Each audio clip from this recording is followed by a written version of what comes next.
right, well, good afternoon, everyone. Steve Sinnott, Chair of the Waverley Community Association. I've got Barry Dalrymple here with us, our Treasurer from the Waverley Community Association. This past Monday night, we did have our public participation meeting about the area rate.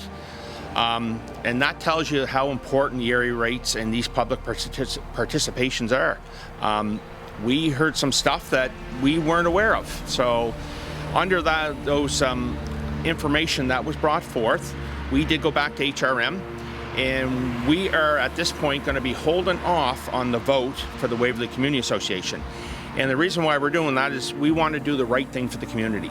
We want you guys to invest in the proper thing and do what's right. So we've put a hold to it. We are going to get some further clarification, some further information from that public meeting, and you will have a chance to go back and re-vote on a brand new proposal that we're going to be bringing forth. So it was important to hear from the community, and we're glad that everyone that attended voiced their concerns either through the public participation meeting this past week or through email. So we're really important. Over to you, Barry. Yeah, and we'd certainly like to thank our councillor over the last 48 hours since we had that public meeting. She's worked tirelessly connecting us with HRM departments, trying to get answers to the questions that were raised at the public meeting. That, of course, is exactly why public meetings are held as part of this process.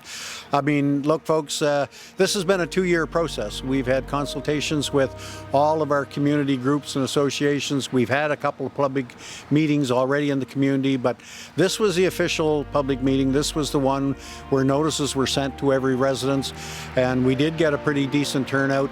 And yeah, like Steve said, a couple items came up that nobody had foreseen and nobody was aware of. So we, just as our executive only at this point, in talks back and forth with HRM, have made the decision, and it was a tough decision, folks, but we are going to end the voting process that's going on right now. So if you haven't mailed your ballots, if you're holding on to them, don't, because the October 31st date is gone. There will be a new voting process come forward.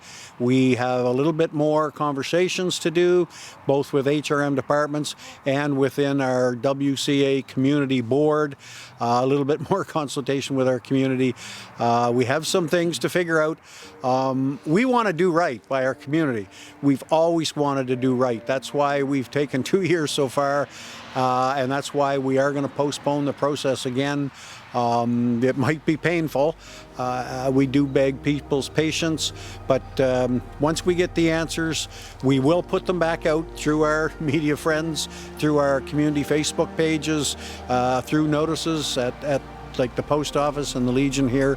We'll do our best to get the updated information out and answer the questions that were raised, and then HRM will again send out new ballots with new information letters, and we'll have the voting process again. Believe me, folks, you're going to be very impressed and very pleased of how this next round of voting is going to go. It is about investing proper in the community. It does take a village, folks, and we got a great village here, so we're going to do the right thing. We're going to, like we say, we're going to hold it, and we're looking forward to your continued support as we move through this process up to the end of 2022 this year. So thank you very much, folks, for coming, listening, and we look forward to further collaboration and conversations over the next little while around this. Thanks, folks. Bear with us while we figure it out, and hopefully get it right. That will serve as many people in the right way as we possibly can.